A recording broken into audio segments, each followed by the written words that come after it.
Close your eyes now, if you are willing. Let the weight of this moment settle across your shoulders like a cloak of iron and ash. You are standing at the edge of something very old, older than the names we give to gods, older than the empires that rose and fell trying to possess what you are about to hear. There is a piece of iron, small enough to hold in one hand, resting in a glass case in Vienna, in a room where the air is carefully controlled and the lighting is soft and deliberate. And it has been there for centuries, surrounded by the crowns and crosses and jeweled regalia of kingdoms that no longer exist. Most visitors walk past it. Most visitors do not know what they are looking at. But you are here, in this particular darkness, listening to this particular voice. And that means something. That means you are ready to go further than most people are willing to go. We begin with a single sentence from a single gospel, John chapter 19, verse 34. One of the soldiers pierced his side with a spear, and immediately blood and water flowed out. That is all. That is the entire canonical record of the moment that would become one of the most obsessively pursued events in all of recorded human history. No name is given for the soldier, no description of the spear, no explanation of why blood and water emerge from a body already confirmed to be dead. Just a procedural observation, cold and spare as the stone of the hill where it happened, recorded by the one gospel writer who chose to include it, while Matthew and Mark and Luke said nothing of it at all. The wound exists in the text the way a door exists in a wall. It is there. You can see its outline. But what lies on the other side of it is something the canonical text does not fully explain. And that silence, that carefully maintained silence, is where the next 2,000 years of human obsession found its foothold. Let yourself sink a little deeper now. The air around you is cooler than it was a moment ago. You are going back, not to a comfortable past, but to the real one, the one that smells of dust and iron and the particular kind of fear that comes from standing at the edge of something you cannot name. Jerusalem. The year is approximately 33 of the Common Era, though the exact number has been argued over by scholars for centuries and will continue to be argued over long after this moment dissolves. The city is layered, as it always has been, limestone on limestone, the architecture of one century built directly on top of the ruins of the century before it. The air in April carries the particular quality of a place where the desert is never far away, dry and faintly mineral, cut through with the smell of burning sacrificial offerings from the Temple Mount, and the human density of a city swollen with pilgrims for the Passover festival. The Romans are everywhere. Their presence is not subtle. It is the presence of an occupying force that has learned to be efficient about domination. Soldiers in segmented iron armor moving through streets they do not love, enforcing an order they do not believe in, serving an empire that is, from their perspective, simply the way things are. The hill called Golgotha is outside the city walls. The name means skull in Aramaic, and the hill earns that name not through any particular drama of shape, but through the accumulated weight of what has happened there, the steady, procedural application of Roman execution technology to human bodies. Crucifixion is not quick. It is designed not to be quick. It is a statement, made in the language of prolonged suffering, addressed to anyone who might be considering resistance. The soldiers assigned to the site are not monsters.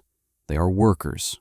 They have a job to do, and the job involves checking the bodies at intervals to assess the state of dying. And when the Sabbath approaches and the bodies need to be cleared, the job involves breaking the legs of those who are still alive. because broken legs mean the body can no longer push itself upward to breathe, and asphyxiation follows quickly after. When they reach the body of Jesus of Nazareth, they observe that he is already dead. There is no need for the breaking of legs. One of the soldiers, whose name the Gospel does not record, takes his spear and drives it into the left side of the body, into the space between the ribs. And what emerges is not what a living body would produce. It is blood, dark and already separating, and a clear fluid, watery and still. And modern forensic medicine has a name for what that combination means.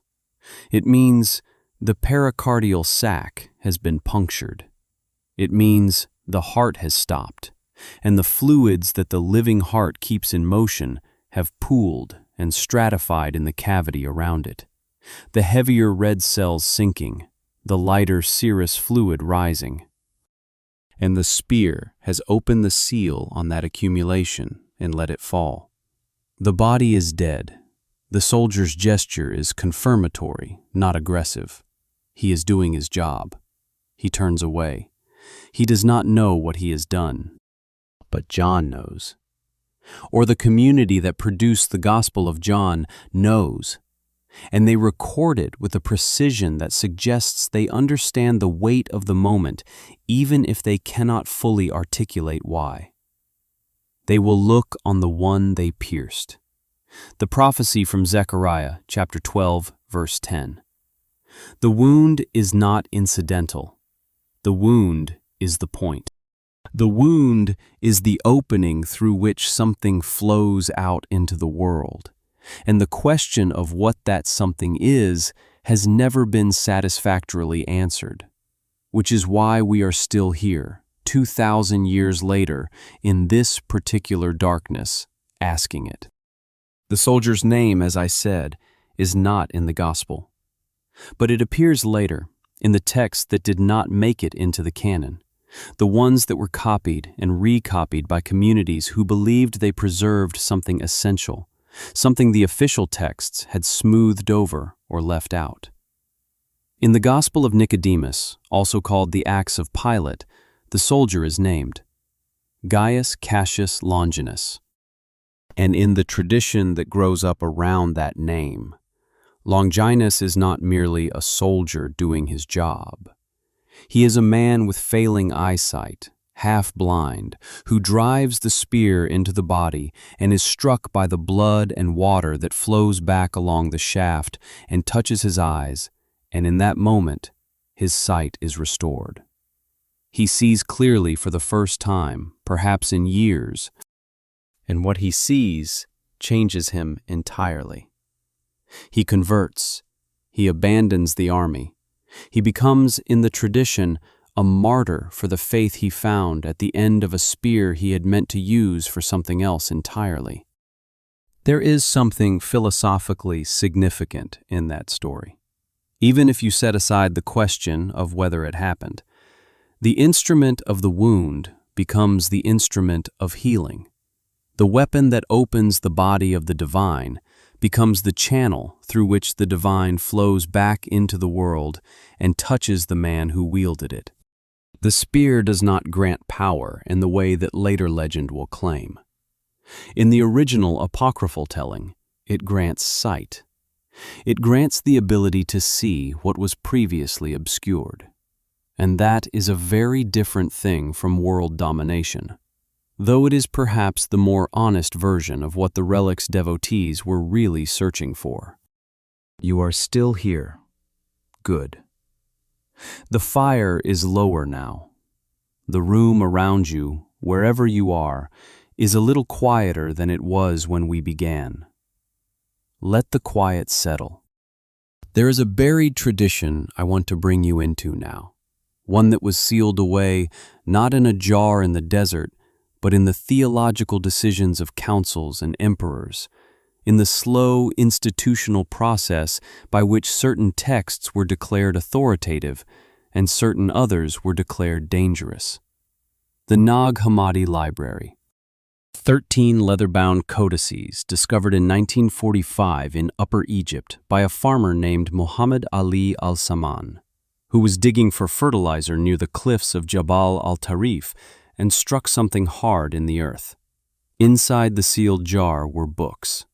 52 texts, some of them completely unknown to modern scholarship, written in Coptic, but translated from Greek originals that dated to the first 2 or 3 centuries of the Common Era. They had been buried, scholars believe, sometime in the late 4th century, when the institutional church was tightening its definition of what was acceptable and what was not. When Bishop Athanasius of Alexandria sent his famous Easter letter, instructing the monasteries under his authority to destroy all books not included in his list of approved texts. Someone decided these books needed to survive. They sealed them, they buried them, they waited. What those texts contain, among many other things, is a theology of the body and the divine that makes the spear wound in John chapter 19 look very different from how Orthodox Christianity chose to read it.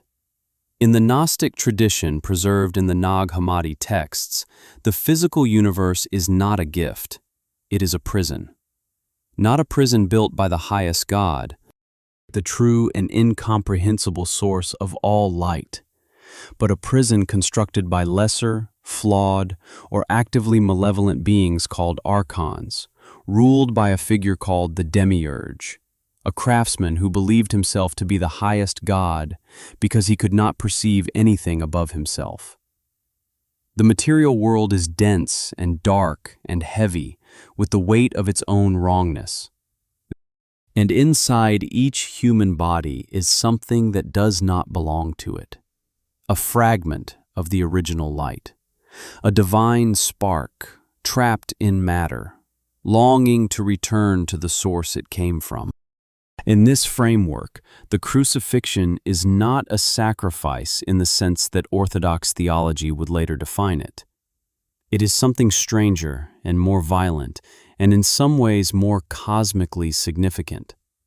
The body of the Christ, in Gnostic reading, is a vessel, a container for a concentration of divine light that the archons could not fully comprehend or control.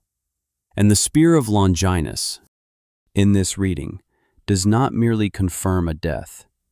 It breaches the vessel. It opens the container. It releases the concentrated divine spark back into the material world, not as a controlled sacrament, but as an explosion of primordial light through a wound in the fabric of the created order. The blood and water are not merely physiological. They are the visible surface of something that has no visible surface. The divine overflowing its containment, flooding back into the prison it had entered voluntarily, and in flooding back, changing the nature of the prison itself. This is why the spear matters in a way that has nothing to do with world domination. This is the older, stranger, more philosophically serious version of its power. Not that it grants authority to whoever holds it, but that it was the instrument of a cosmic event that cannot be undone, that altered the relationship between the divine and the material, in ways that no emperor and no dictator and no relic hunter ever fully understood, because they were looking at the iron and not at what the iron had done. But we must also speak of the iron, because the iron has its own history, and that history is long and strange and full of the particular darkness that attaches itself to objects that human beings have decided to believe in with sufficient intensity. Let the Gnostic library settle back into the earth now. The jar is sealed again. The desert is quiet. We are moving forward in time, but not toward the light. We are moving toward the deep past of the weapon itself, before it was a relic, before it was a holy object, before any of the names we have given it were attached to it. The Book of Enoch. Not a canonical text in most of the Christian and Jewish traditions you might have grown up with, but canonical in the Ethiopian Orthodox Church, which preserved it intact through 16 centuries when almost everyone else had either lost it or chosen not to keep it. It appears in fragments among the Dead Sea Scrolls, which tells us that the community at Qumran, those desert ascetics who buried their library in the caves above the Salt Sea, considered it authoritative enough to copy and preserve. The text is attributed to Enoch, the seventh patriarch from Adam, the man who, according to Genesis, did not die but was taken by God, and it purports to record what Enoch saw during his translation into the heavenly realm. Among the things he saw were the Watchers, 200 of them, according to the text, a faction of the divine host who looked down from their station in the heavens and saw the daughters of men and found them beautiful, and made a choice that the text presents as one of the foundational catastrophes of cosmic history. They descended to Mount Hermon. They took wives from among the human women. They fathered children who were not fully human, enormous beings called the Nephilim, whose appetites exceeded what the earth could sustain, who consumed everything the humans could produce and then consumed the humans themselves, who filled the world with violence and blood and a kind of wrongness that the text struggles to find adequate language for. But it is not the Nephilim I want to tell you about right now. It is what the Watchers taught. Because the Watchers did not come to the earth empty-handed. They brought knowledge with them. The kind of knowledge that the text presents as having been forbidden, not because knowledge is inherently wrong, but because this particular knowledge, given to beings who were not ready for it, produced consequences that could not be controlled.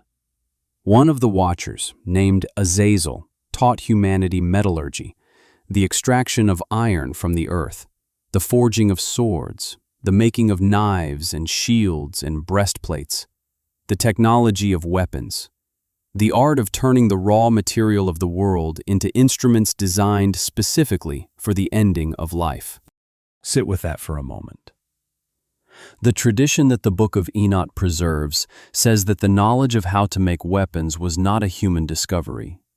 It was a gift from a fallen divine being, given in a context of transgression, and it produced a world so saturated with violence that the Creator chose to end it with water and begin again. The flood of Noah, in this reading, is not merely a punishment. It is a reset, an attempt to clear the consequences of a technological contamination that had spread too far to be contained any other way. And then, centuries later, a soldier on a hill outside Jerusalem picks up a spear made from iron extracted from the earth, using knowledge that the Book of Enoch says came from a fallen angel, and he drives it into the side of the incarnate divine. The weapon that Azazel's instruction made possible becomes the instrument that opens the wound in God. There is a line, dark and unbroken, from the descent of the Watchers to the hill of Golgotha, and it is drawn in iron. This is the suppressed backstory of the Lance of Longinus. Not that the Church deliberately concealed a document that said this, but that the texts which contained this way of reading the world, the Book of Enoch, the Nag Hammadi codices, the War Scroll from the Dead Sea, were marginalized, buried, excluded, or simply allowed to fall out of use because the story they told was too large, too strange, too cosmically violent to be managed by an institution that needed its theology to be stable and its authority to be unquestioned. The institutional church wanted a spear wound that meant atonement. The suppressed tradition offered a spear wound that meant something had been torn open in the structure of the cosmos itself. Now let us speak of the weapon across time. Not just in the biblical tradition, but in the older traditions that the biblical world grew out of, because the sacred spear that determines the fate of the cosmos is not a Christian invention. It is one of the oldest archetypes in human religious imagination, and it appears in forms that predate the Gospel of John by thousands of years. Breathe slowly. Let the fire behind your eyes dim a little. We are going much further back now. Babylon, the city of Marduk, the great ziggurat rising in stepped terraces above the flat alluvial plain between the Tigris and the Euphrates, its summit lost in the particular haze that hangs over Mesopotamia in the hot months. A haze that is part dust and part heat and part the smoke of 10,000 cooking fires. The city is enormous by ancient standards, its walls wide enough for chariots to pass each other on top of them, its population dense and cosmopolitan and deeply, elaborately religious, in the way that only a civilization that has been building temples for 3,000 years can be. The priests of Marduk are scholars. They are astronomers. They track the movements of the stars with a precision that will not be matched in the Western world for another 2 millennia. And they understand those movements as the visible surface of a divine drama whose script was written before the world existed. That script is called the Enuma Elish, the creation epic. It begins before creation, in a time when nothing existed except 2 primordial waters, Apsu the fresh water and Tiamat the salt water, commingled in the void, undifferentiated, formless. From their mingling, the first gods emerge, and those gods are noisy and restless and disruptive. And Apsu, who wants silence, decides to destroy them. The younger gods find out. They kill Apsu first, and Tiamat, who had initially counseled patience, is now enraged, and she transforms. She is no longer simply the salt sea, she is a dragon, a monster, a force of uncreation so vast and so terrible that the gods who have just killed her consort cannot face her. They try, they fail, they retreat. And then Marduk steps forward. Young, brilliant, the son of the god of wisdom, armed with a net and a club and a bow and the 4 winds themselves as weapons. He faces Tiamat in the void, and when she opens her vast mouth to swallow him, he drives the winds into her throat so that she cannot close it, and he drives his weapon into her heart, and she falls. And then he does something that is both grotesque and creative in equal measure. He takes her body, the body of the dragon of uncreation, and he splits it in 2. From her upper half, he makes the sky. From her lower half, he makes the earth. The world you are lying in right now, the world whose weight you feel pressing up through the surface beneath you, is, in the Babylonian telling, the body of a defeated monster, held in place by the weapon of a storm god. The parallel to John chapter 19 is not direct. The gospel writers were not sitting with a copy of the Enuma Elish and consciously inverting it, though they may have known the broad outlines of the myth, because these stories traveled across the ancient Near East in ways that modern disciplinary boundaries make it easy to underestimate. But the structural rhyme is unmistakable. In Babylon, the divine champion drives a weapon into the body of the primordial chaos, and from that wound, the world is made.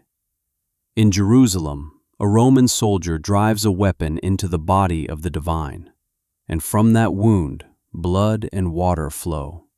And the tradition that grows up around that wound will eventually claim that from it, the church was born. That the sacraments of baptism and Eucharist flow from the opened side of Christ, the way the sky and earth flowed from the opened body of Tiamat. The divine weapon that creates the world, the weapon that opens the body of the sacred and releases something that makes existence possible. It is the same archetype, turned inside out, made to face a different direction, but recognizably the same. And in Egypt, where the theology of cosmic order was encoded into every proportion of every temple, there is another version of the divine spear, older than Babylon, stranger than either. The contendings of Horus and Seth. The long, surreal, sometimes almost absurdist mythological account of the war between the falcon-headed god of kingship and his uncle, the red-eyed god of the desert and storms and everything that disrupts the order of things. Seth killed Osiris, Horus's father. He tore the body apart and scattered it across the land. And Horus, the rightful heir, spends decades in the divine courts and on the divine battlefields trying to reclaim what was taken, to restore the order that Seth's violence shattered. There are battles that take forms no human war has ever taken. Transformations into hippopotami and serpents and enormous fish. Trials before the council of gods that go on for 80 years without resolution. And at the end of it, the decisive moment, the spear. Horus drives it into Seth. The chaos bringer is not destroyed because in Egyptian theology, chaos cannot be finally destroyed, only perpetually contained. But he is defeated, and Horus is crowned, and the order of the world is restored for another cycle. The pattern is consistent across Babylon and Egypt and Canaan, where Baal the storm god drives his thunder weapon into the earth and the vegetation rises from the wound, where the divine spear is simultaneously destructive and generative, where the act of piercing is the act of creation, where what flows from the wound is life. And then the Gospel of John takes this pattern and does something with it that no previous tradition had done. It places the divine on the receiving end of the spear, not the chaos monster, not the enemy of order, the God himself. The God is pierced, and what flows from the wound is still blood and water, still the elements of life, but the one who bleeds is the one who was supposed to be holding the weapon. This is the inversion that makes the Lance of Longinus unlike any other sacred weapon in human religious history. In every previous tradition, the divine wields the spear. In John, the divine receives it. And that reversal is either the most radical theological statement ever made or the most cosmically disturbing event ever recorded, depending on which tradition you are reading from. Either way, the weapon is changed by what it has done. It is no longer simply iron. It is iron that has been inside the body of the divine, and that changes everything about what it means to hold it. Let the ancient world settle now. Let Babylon sink back into its alluvial plain. Let the Egyptian temple courts go quiet. Let the desert wind that carries the smell of Canaan's rain-soaked earth after Baal's thunder weapon has struck it fade into the distance. We are moving forward now, into the centuries after the wound, into the long, complicated, sometimes beautiful, sometimes brutal history of what human beings did with the memory of that iron in that body. The first record of a lance believed to be the one from Golgotha being venerated as a relic appears in the late 6th century, in Jerusalem, in the church that had been built over the site of the crucifixion. The city by this point is layered in Christian architecture, the way it had previously been layered in Jewish and Roman architecture. Basilicas and chapels and shrines built over the places where the events of the Passion were believed to have occurred.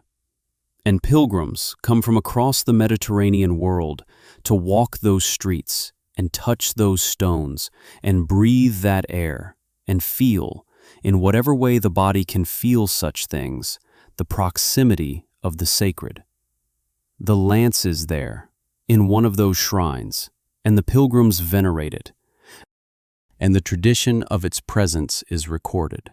This is the beginning of the relic's documented history, though the relic's mythological history, as we have seen, begins much earlier and extends much further back than any museum catalog or ecclesiastical record can follow. The centuries that follow are complicated. in the way that all relic history is complicated, which is to say that the object's identity is not fixed. It shifts. It accumulates new associations the way a river stone accumulates mineral deposits, each layer added by a different hand in a different era for a different political or theological purpose. The lance in Jerusalem is captured by the Persians in 614, when Khosrow II sacks the city and takes the relics of the Passion back to Persia. A fragment, or what is claimed to be a fragment, makes its way to Constantinople. Other fragments, or other objects claimed to be the lance, appear in Rome, in Antioch, in Armenia, in Paris, in Krakow. The Catholic Encyclopedia, which is not a document given to sensationalism, notes with a certain dry ecclesiastical anxiety that the existence of rival lances in multiple locations created what it calls authenticity anxiety among the faithful. Several objects, all claiming to be the same thing, all being venerated simultaneously, all accruing the same theological weight. The power of the relic, it turns out, is not diminished by the existence of rivals. If anything, the multiplication of claims seems to intensify the desire, because what the faithful are seeking is not the specific iron, but the specific event. And the specific event is not located in the iron. It is located in the wound, and the wound is everywhere. The year 1098, the First Crusade. A Christian army, exhausted and starving and reduced by disease and siege to a fraction of its original strength, is trapped in the city of Antioch, which they have just taken from the Seljuk Turks, and now an enormous relief force under the Turkish commander Kerboga is camped outside the walls, waiting for the Crusaders to die or surrender. The situation is, by any rational military assessment, catastrophic. The army has been without adequate food for months. Men are eating their horses and then eating the leather of their saddles. The morale is not merely low, it is gone. There is serious discussion among the leadership about abandoning the crusade entirely, about finding a way to escape in the night and make for the coast. And then a man named Peter Bartholomew, a poor pilgrim of no particular status or education, comes forward and says he has had a vision. The apostle Andrew appeared to him, he says, not once but multiple times, and told him that the Holy Lance, the spear of Longinus, is buried beneath the floor of the Cathedral of St. Peter in Antioch. The leadership is skeptical, as leadership tends to be when a poor man with a vision challenges the strategic calculus of trained military commanders. But the army is desperate, and desperation has a way of making the improbable seem worth attempting. They dig. For hours they dig, and nothing is found, and the skeptics feel vindicated, and then Peter Bartholomew himself jumps into the pit and digs with his hands, and pulls from the earth a piece of iron. It does not matter, for our purposes, whether what Peter Bartholomew pulled from the earth was the actual spear of Longinus, or a piece of old iron that someone had buried there deliberately, or that had simply been there for reasons unrelated to the Passion of Christ. What matters is what happened next. The army that had been on the edge of dissolution found something it had lost, not the spear, not the iron, but the belief that heaven had not abandoned them. They marched out of Antioch, and they defeated Kerboga's vastly larger force. And the crusade continued, and the relic was carried at the front of the army as they marched. Peter Bartholomew did not live to see the final outcome.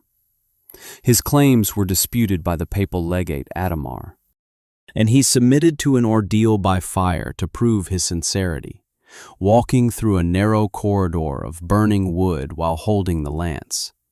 And he emerged from the fire badly burned and died of his wounds a few days later. And the authenticity of the Antioch lance died with him, more or less. But the psychological function of the object, the way it had transformed a broken army into a force capable of victory, that function did not die. It was noted, it was remembered, and it would be replicated in various forms by various rulers across the centuries that followed. Now we come to the object in Vienna, the one in the glass case, the one that most people walk past without knowing what they are looking at. It is not large, 50.7 centimeters, the length of a forearm, roughly, 968 grams, which is about the weight of a large book. When you look at it, the first thing you notice is that it is not a single object. It is a composite, an assemblage, something that has been broken and repaired and modified and added to over such a long period of time that the original object, whatever it was, is now inseparable from the centuries of human intervention that have accumulated around it. The core is an iron blade of the type called Carolingian winged, a style of lance head that was common in the 8th and 9th centuries of the Common Era. Pitted and dark with oxidation, its surface carrying the texture of iron that has been in the earth and in the air and in human hands for more than 1,000 years. The blade is broken, split down the center, and in the split there is a pin, a heavy iron pin that has been driven into the void and secured there. And the tradition says this pin is one of the nails of the crucifixion.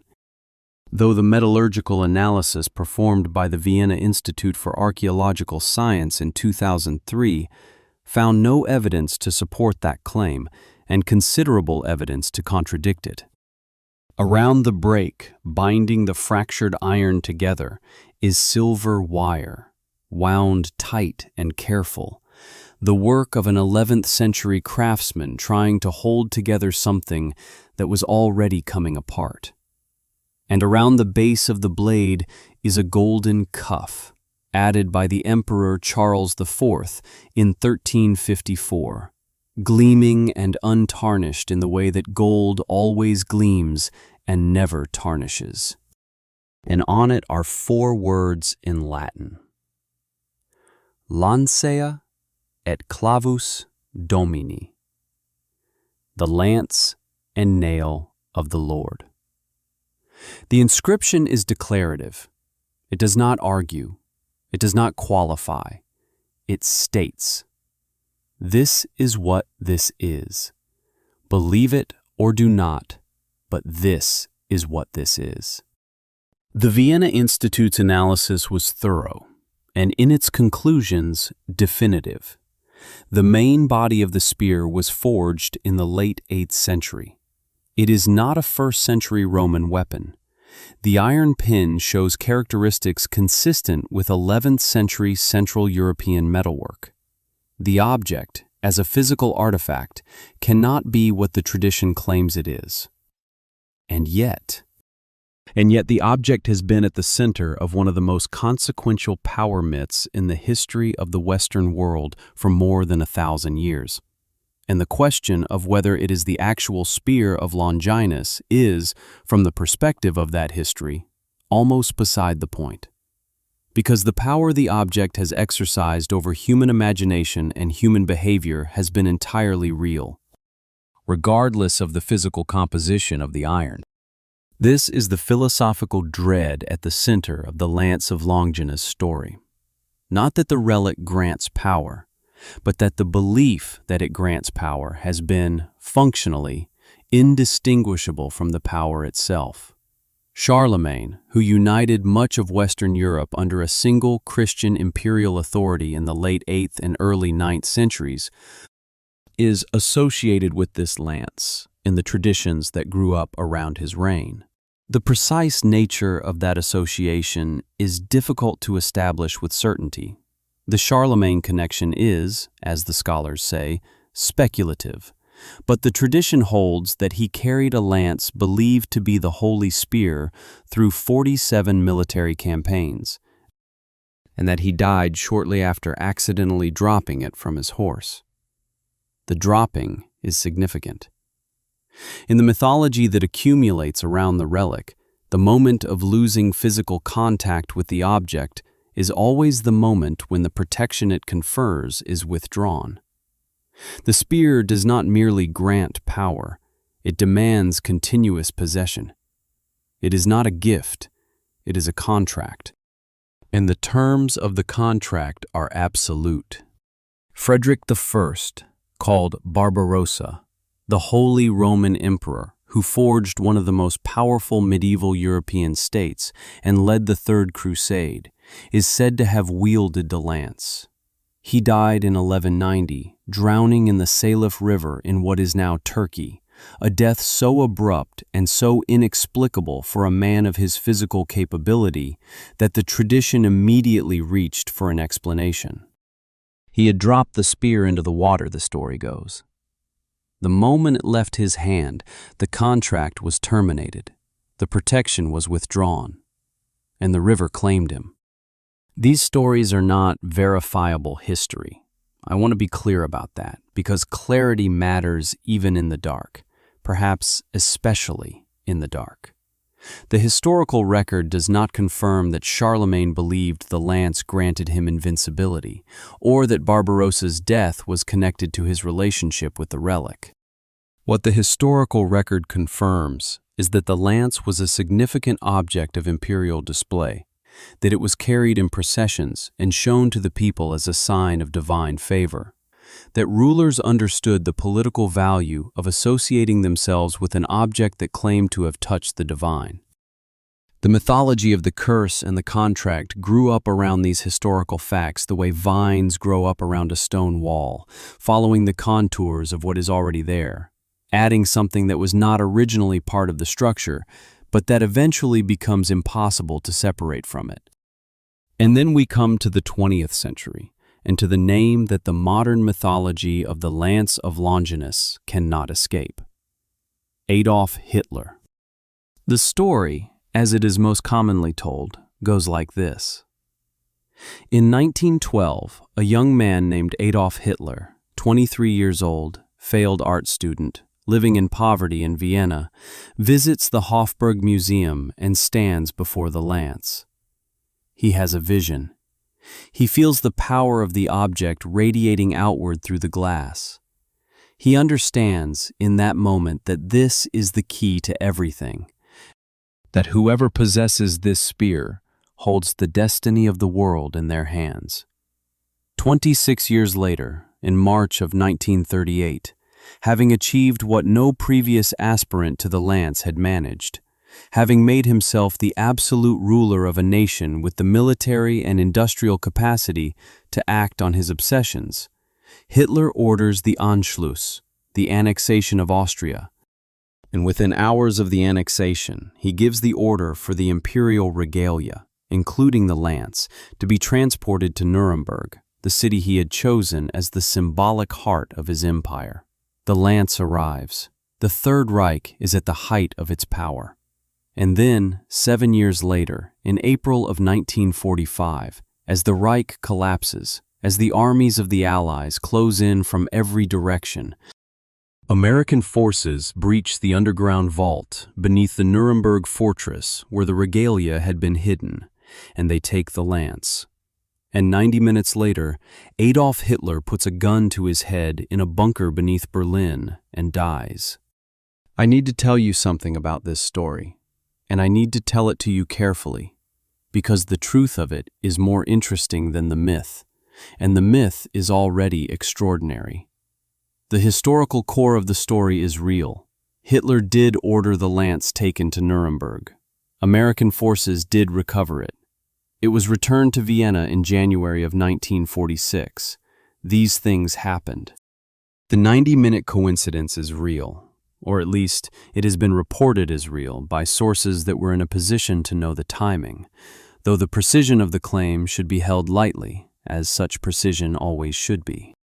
What is not real, or at least what lacks the evidentiary foundation that would allow us to call it real, is the claim that Hitler sought the lance because he believed it granted occult world domination, that he stood before it in 1912 and had a mystical experience, that the Nazi regime was organized around the esoteric power of this relic. These claims come primarily from a single source, a book published in 1972 by a British writer named Trevor Ravenscroft, titled The Spear of Destiny. Ravenscroft claimed that his information came from a man named Walter Stein, an Austrian philosopher who had known Hitler in Vienna in the early years of the century. And then Ravenscroft admitted, when pressed, that he had not received this information from Stein directly, but had obtained it through mediumistic contact with Stein's spirit, as Stein had died in 1957. This is the evidentiary foundation upon which the occult history of the Spear of Destiny rests. A seance, a dead man, a writer who believed, or claimed to believe, that the barrier between the living and the dead was permeable enough to serve as historical methodology. And yet the book sold millions of copies. And yet the story embedded itself so deeply into the cultural substrate that it became, for many people, more real than the documented history. And yet, here we are, decades later, and the lance still sits in the Hofburg. And people still stand before it with something in their eyes that is not quite scholarship and not quite prayer, but lives in the territory between them. This is worth sitting with, not because Ravenscroft was right. He almost certainly was not, at least not in the ways he claimed to be, but because the persistence of the story, the hunger for it, the way it refuses to be displaced by the more measured account, tells us something true about what human beings need from history and from objects and from the dark. We need the lance to mean something. We need it to have been the hinge on which the 20th century turned. We need Hitler's evil to have had a supernatural source, because if it did not, if it was merely human, merely the ordinary compounding of resentment and ideology and institutional failure and the particular madness of crowds, then we are left with something far more frightening than a cursed spear. We are left with ourselves. The object itself has a history that requires no embellishment. A lance head, iron, Roman in origin, or at least Roman in type, housed in a sleeve of silver and gold added in the medieval period, with a nail driven through its center, fixed in place by a thread of gold, said to be one of the nails from the crucifixion. The whole assembly bound together and venerated and carried into battle, and given as a gift between emperors, and fought over, and lost, and recovered, and attributed with powers that accumulated over centuries the way sediment accumulates at the bottom of a slow river. It was at various points associated with Constantine, who was said to have carried it at the Battle of Milvian Bridge, with Charlemagne, who was said to have carried it in 47 battles, and to have died the one time he let it fall from his hands, with Frederick Barbarossa, who drowned crossing a river on crusade, and the lance was in a wagon behind him, and he had set it down, and he drowned. With the Ottoman Sultan Bayezid, who received a lance said to be the same lance as a diplomatic gift from the Pope, which raises the uncomfortable question of how many of these lances there were, a question to which the honest answer is several, probably, and the identity of the true one, if there is a true one, is not something we can establish with the tools available to us. The nail in the center of the lance head was analyzed in 2003 by researchers using metallurgical testing. They concluded that it dated to the 1st century of the Common Era. This is either confirmation of everything or confirmation of nothing, depending on what you brought to the question before you asked it. What we know, with the confidence that documented history permits, is this: the lance was real. The power attributed to it was real, in the sense that people believed in it and acted on that belief across more than 1,000 years. Empires organized themselves around its possession. Men died for it. And one of the men who possessed it, briefly, was the worst person the 20th century produced. And then he died, and the lance was taken from him, and it sits now in a museum in Vienna behind glass, and you can go and look at it. Whether it is listening is a question I am not going to answer for you. What I will tell you is this. There is a theory, not occult, not mystical, but psychological and perhaps anthropological, that objects absorb the attention directed at them, not literally, not in any way that would survive a physics experiment, but in the sense that an object that has been the focus of human belief and fear and reverence for long enough becomes, in some functional way, a different kind of thing than it was before. It becomes a container, not for power exactly, for meaning, for the accumulated weight of every person who stood before it and felt something move in them that they could not name. If that is true, and I offer it only as a way of thinking rather than a claim about the structure of reality, then the spear of destiny may be the most heavily laden object in the Western world.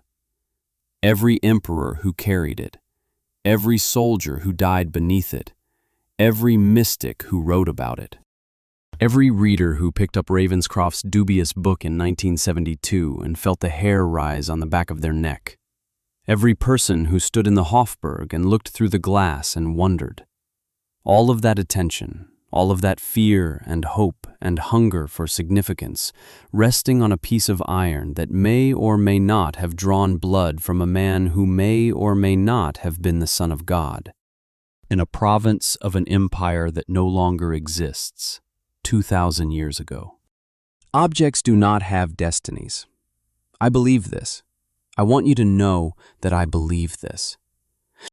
But I also believe that the story of what human beings do with objects, the stories they build around them, the wars they fight for them, the visions they have standing before them in museums in cities that will themselves one day be ruins, that story is as close to the sacred as anything I know how to point to. The lance is in Vienna. It has survived everything. It will probably survive us. Close your eyes now, if they are not already closed. You are very far from the Hofburg. You are very far from 1912, from 1938, from 1945. You are in whatever room you are in whatever year this is, and the weight of history is real, but it is not yours to carry tonight. You have set it down. It is resting on the floor beside you, and you can pick it up again tomorrow if you need it. But for now, it is just an object, just a thing in the room, and it is not asking anything of you.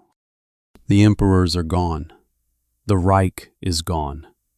The men who believed that power could be held in a piece of iron are gone, and the men who feared them are gone, and the men who wrote the histories of both of them are mostly gone.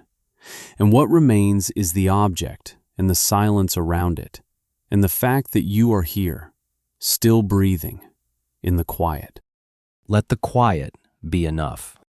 Let it be enough that you are here, and the night is long, and nothing is required of you right now. Not belief, not skepticism, not the careful weighing of evidence, not the hunger for significance that makes us reach for cursed spears and occult histories, and the comfort of a world where evil has a source you can hold in your hands. Just the breath, just the dark. Just the slow dissolution of the day into something that does not need a name. You are not the heir to any empire. You carry no lance. The destiny of the world is not in your hands tonight, and that is not a diminishment. That is a mercy. Sleep now. The iron is old, and the gold is old, and the nail is old, and the story is old, and you are young enough, still, to rest. Sleep,